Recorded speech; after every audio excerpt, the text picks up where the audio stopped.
Hi friends, good morning. இங்கே பாருங்கள், நம்ம இன்னைக்கு கைக்கு வந்து கீழே ஃப்ரில் வைப்போம் தெரியுங்களா? குட்டி குட்டியாக ஃப்ரில் வச்சு நம்ம இப்போ தைக்கலாம் அப்படின்னு சொல்லியிருக்கோம். இங்கே பாருங்கள், அந்த ஃப்ரில் வைக்கிறதுக்காக நான் ஒரு 1.5 இன்ச் எடுத்திருக்கேன். எதுக்குன்னா ஒரு 1/2 இன்ச் வந்து நம்ம தைக்கிறதுக்குள்ளே போயிடும். மிச்சம் 1 இன்ச் மட்டும் கீழே எண்டில் ஃப்ரில் கொடுப்போம்ல, உங்களுக்கே தெரியும், நீங்கள் பார்த்துருப்பீங்க, நிறையா மாடல் இப்போ நிறையா தைக்கிறாங்க. அதனால் அதே மாதிரி மாடல் வந்து இன்றைக்கி நாம் தைக்கிறோம். அதுக்காக தான் இந்த துணி எடுத்துருக்கிறேன்.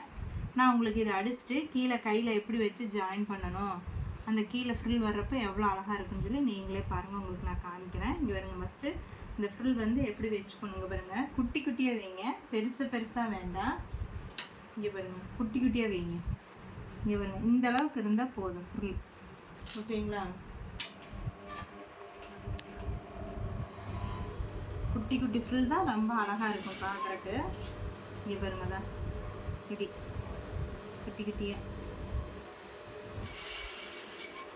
தெரியுதுங்களா? அங்கே பாருங்களா,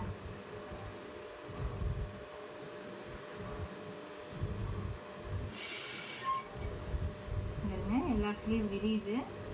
துணி வந்து நம்ம எப்படி இருக்குதுன்னு சொல்லி பார்த்துக்கணும். ஃபஸ்ட்டு துணிக்கு தகுந்த மாதிரி ஃப்ரில் வச்சிங்கனாக்கா ரொம்ப அழகாக இருக்கும் பார்க்குறக்கு. இப்போ காட்டன் துணி, இந்த மாதிரி சில்க் காட்டன்லாம் பார்த்தீங்கன்னா கொஞ்சம் நல்லா ஸ்டிப்பாக நிற்கும்.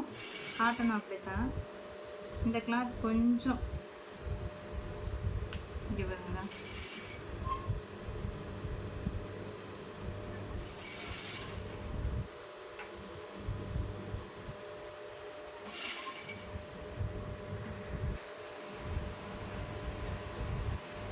இங்கேங்க இப்படி தான் குட்டி குட்டியாக. இது பார்த்தீங்களா? இப்போது இந்த மாதிரி குட்டி குட்டியாக ஃபுல்லாக வந்து வச்சுக்கிட்டிங்கன்னா நம்ம கீழே கையில் கடைசியாக எண்டில் வச்சு அடிப்போம். தெரியுதுங்களா? இப்படி குட்டி குட்டி ஃபுல்லாக வச்சுட்டு நம்ம ப்ளவுஸில் வந்து ஒரு 1/2 இன்ச்சுக்கு ஜாயின் பண்ணிவிட்டு பார்த்தீங்கன்னா அழகாக இருக்கும். கைக்கு கீழே நீங்கள் வச்சுன்னு பாருங்க. நான் சிம்பிளாக கட்டுறேன் பாருங்களா. நம்ம கைக்கு கீழே இப்படி கொடுக்குறப்போ பார்க்குறக்கு ரொம்ப அழகாக இருக்கும். நான் உங்களுக்கு கையில் எப்படி ஜாயின் பண்ணுறதுன்னு இப்போ நான் உங்களுக்கு சொல்லித்தரேன். இங்கே பாருங்க, இப்போ லைனிங் துணிக்குமே மேல் துணிக்கும் நடு சென்டரில் நான் இந்த ஃப்ரில் வச்சுருக்கிறேன்.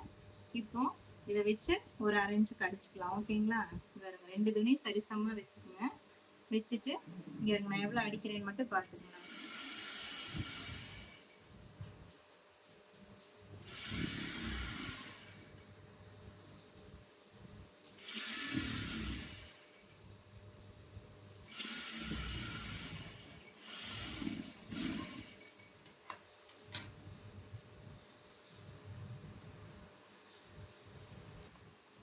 இங்கே வருங்க, இப்போ நாம் இந்த சென்டரில் வச்சோம்ல, அடிச்சிட்டோம் பாருங்க. அந்த ஃப்ரில் எப்படி இருக்குதுன்னு பாருங்கள்.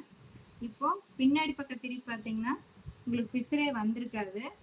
அதே மாதிரி எப்பொழுதுமே வந்து பிசுறு வராமல் நம்ம அடித்து பழகிக்கிட்டோம் அப்படின்னு சொன்னோம்னா ஃபினிஷிங் நீட்டாக இருக்கும். நமக்குன்னு இல்லைங்க, பார்க்குறவங்க எல்லாத்துக்குமே வந்து ரொம்ப பிடிக்கும் நாம் தைக்கிறது. அதனால இந்த மாதிரி நீங்களும் தைச்சு பழகுங்க. இதே மாதிரி நம்ம கழுத்துக்கும் வந்து இன்னும் சிறுசா இதுலயே பாத்தீங்கன்னா இந்த அளவுக்கு மட்டும் ஒரு 1/2 இன்ச்சு, கொஞ்சம் 3/4 இன்ச்சு வைக்கலாம். இது நான் கைக்கு அப்படிங்கறதுனால இதை பாருங்க, நான் 1 இன்ச்சு கொடுத்துருக்கிறேன். அப்பதான் இது பாக்குறதுக்கு வந்து அழகா இருக்கும். அதே மாதிரி இங்க பாருங்க, கைக்கு வந்து மேலேயும் நம்ம வந்து பஃப் வைக்க போறோம். அதையும் எப்படின்னு சொல்லி உங்களுக்கு நான் சொல்லித்தரேன். ஓகேங்களா? பாருங்க, இப்போ நம்ம மேல வந்து பஃப் வச்சுக்கலாம். சுத்தி வராங்களாங்க. இப்போ கையில் வந்து நான் இந்த அளவுக்கு மார்க் பண்ணிக்கிறேன்னா, நம்ம நார்மல் கை வைக்கிறத விட ஒரு 2 இன்ச் மேலே சேர்த்து வச்சிருக்கிறேன். எதுக்காகனா இந்த ஃபுல் வந்து கொஞ்சம் நல்லா பஃப்னு தூக்கிட்டு இருக்கிற மாதிரி இருக்கணும் அப்படிங்கிறதுக்காக தான் நான் உங்களுக்கு வச்சுருக்கிறேன். நீங்களும் அதே மாதிரியே வைங்க, சரிங்களா? அப்போ தான் பஃப் வந்து நல்லா நீட்டாக அழகாக பெருசாக தெரியும். ரொம்ப பெருசாக இல்லாமல் ரொம்ப சிறுசாகவும் இல்லாமல் அழகாக லுக்காக இருக்கும். நான் உங்களுக்கு தைச்சு காட்டுறேங்க. பாருங்க தான், இப்படி குட்டி குட்டியாக பிடிங்க, சரிங்களா? பெருசாக பிடிக்க வேண்டாம். நீங்கள் ஊசி வச்சுக்கோங்க, குட்டி குட்டியே பிடிங்க. இப்படி வைக்கிறது மட்டும்.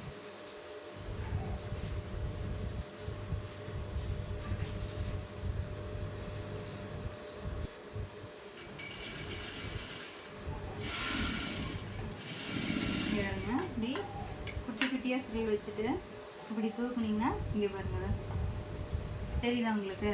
பஃப் வந்து இப்படி நல்லா புஷ்ஷுன்னு தூக்கிட்டு இருக்கோம். நம்ம வந்து கையில் ஜாயின் பண்ணதுக்கப்புறம் பார்த்தீங்கன்னா இந்த ஃப்ரில் வந்து இப்படி தூக்கிட்டு இருக்கோம். அழகாக இருக்கும் பார்க்குறதுக்கு. ஃப்ரெண்ட்ஸ், இப்போ வந்து நம்ம கையில் வந்து மேலே பஃப் வைக்கிறதும் கீழே ஃப்ரில் வைக்கிறதும் எப்படின்னு உங்களுக்கு சொல்லி கொடுத்துருக்கேன். இந்த வீடியோ எத்தனை பேருக்கு பிடிச்சிருக்குதுன்னு சொல்லுங்கள். நெக்ஸ்ட் ஷேர் பண்ணுங்கள், லைக் பண்ணுங்கள். Thank you friends.